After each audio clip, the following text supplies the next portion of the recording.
प्राध्यापक doctor Lata Vaghela BA भाग 3च्या 5व्या सेमच्या विद्यार्थ्यांचे वर्गामध्ये स्वागत करते।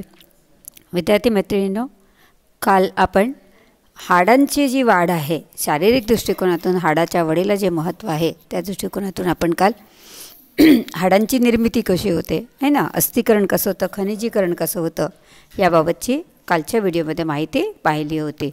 आज आपण पाठीचा कणा जो आपला बेस आहे ना, ज्याच्यावर आपल्या शरीराचा बॅलन्स असतो आणि तो पाठीचा कणा कशा पद्धतीने विकसित होत जातो शारीरिक विकासाच्या दृष्टिकोनातून त्याबाबतची चर्चा आपण आजच्या व्हिडिओमध्ये करणार आहे। शिशूच्या पाठीच्या कणाला एक वक्रता असते, ही हळूहळू दूर होते। म्हणजे लहान मुलांचं जे आताच मी कालच्या तासिकेला म्हटलं की हाडांमध्ये पाण्याचा अंश जास्त असतो, खनिजीकरणाची प्रक्रिया ही हळूहळू सुरू होत असते आणि त्याच्यामुळे हाडांना पाहिजे तशी मजबूती नसते आणि म्हणून पाठीच्या कणाला एक गोलाकार किंवा एक वक्रता असते। हळूहळू जसजसा हाडांचा विकास होतो, जसजसा हाडांमध्ये कॅल्शियमचं प्रमाण होतं, भरलं जातं किंवा कॅल्सिफिकेशनची प्रक्रिया घडते, त्यात तसतसा हा हाडाचा जो कणा पाठीचा जो कणा आहे तो काय होत जातो, हळूहळू मजबूत होत जातो। सुरुवातीला पाठीचा कणा हा खूप नाजूक असतो। 2 वर्षापर्यंत पाठीच्या कण्याला 50% भाग हा विकसित झालेला असतो। म्हणजे जन्मतः पाठीच्या कण्यांमध्ये जी काही हाडांची रचना असते ती हाडांची रचना झालेली असते, परंतु त्याचा जो विकास आहे किंवा त्याला जी परिपक्वता असते ती परिपक्वता फक्त 50% येते, ती पण किती 2 वर्षापर्यंत। आणि नंतर मग हळूहळू हाडांचा विकास होत जातो। जसजसं मूल आहारापासून त्याला जसजसं कॅल्शियमयुक्त जीवनसत्व ड युक्त खाद्यपदार्थ किंवा खनिज पदार्थ त्याला आहारातून प्राप्त होतात, तसतसा या ठिकाणी कॅल्सिफिकेशनची जी प्रक्रिया आहे त्याला एक प्रकारचा वेग येतो आणि पाठीच्या कण्याचे जे काही हाडं असतात किंवा अस्थी असतात त्यांचा विकास होण्यासाठी काय होते, मदत होते। पाठीच्या कण्यात 2 प्रकारचे भाग असतात।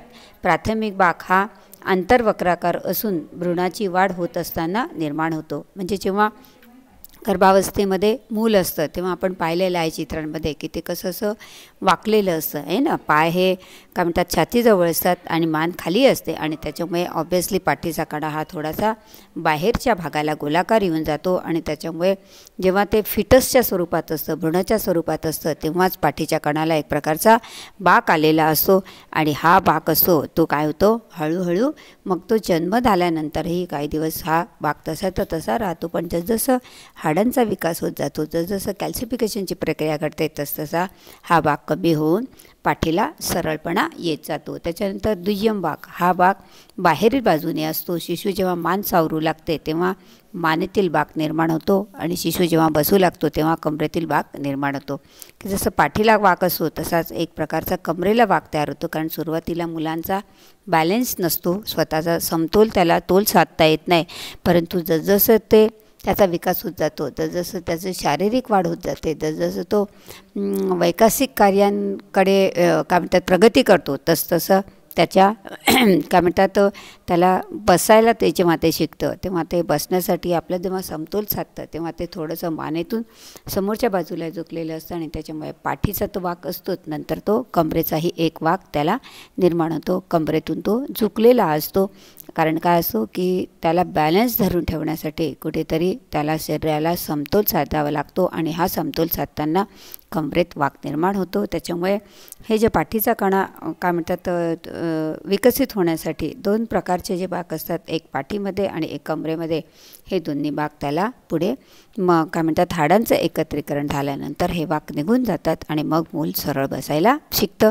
परंतु जोपर्यंत त्याला बॅलन्स येत नाही, संतुलन साधता येत नाही चालताना बसताना, तोपर्यंत मात्र त्याला या पोझिशनमध्ये तो संतुलन साधायचा प्रयत्न करतो आणि अशा स्थितीमुळे अशा प्रकारचे भाग निर्माण त्याच्या शरीरामध्ये होऊ शकतात। परंतु प्रयत्नपूर्वक किंवा जसजसं मुलांचा शारीरिक विकास होत जातो तसतसं हाडांचं एकत्रीकरण होत जातं, हाडांमध्ये कॅल्शियमचं प्रमाण वाढतं।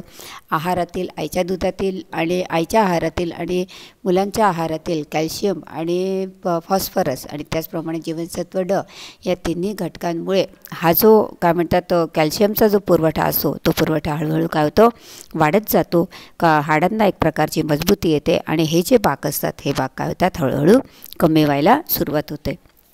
त्याचप्रमाणे मी कालच्या तासिकेला सांगितलं होतं की मुलांची टाळू किंवा कवटे ही खूपच नरम असते. त्याच्यात जर तुम्ही असा हात लावला त्याला तर तुमचे बोटंही आतमध्ये चाललं जातात.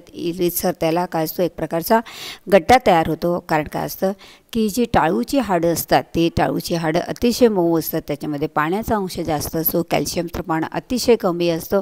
फक्त कॅल्शियमचं प्रमाण जे आहे ते गर्भ फक्त हाडांची निर्मिती करण्यासाठी करतं.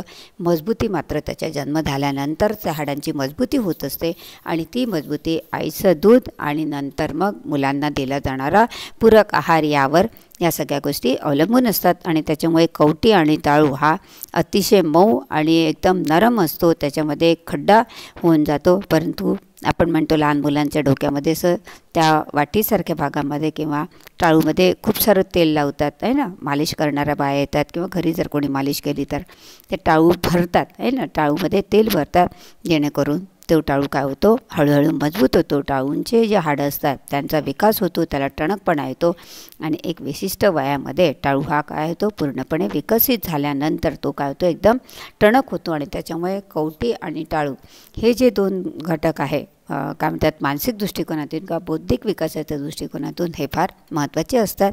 आणि त्याच्यामुळे कवटी आणि टाळू यांचा जोपर्यंत विकास होत नाही, यातील हाडं जोपर्यंत कडक होत नाही किंवा त्याला परिपक्वता येत नाही तोपर्यंत हा टाळू काय असतो कमजोर असतो.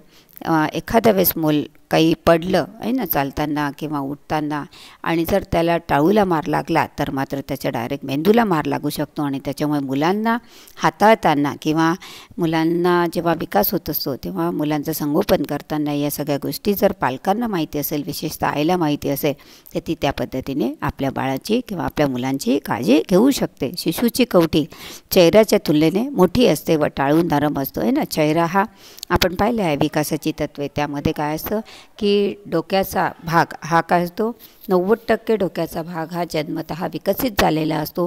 फक्त जन्माला आल्यानंतर 10%च डोक्याचा विकास होत असतो. परंतु शरीराचा विकास मात्र जवळपास 20 ते 22% झालेला असतो. आणि नंतर मग जन्माला आल्यानंतर उरलेला विकास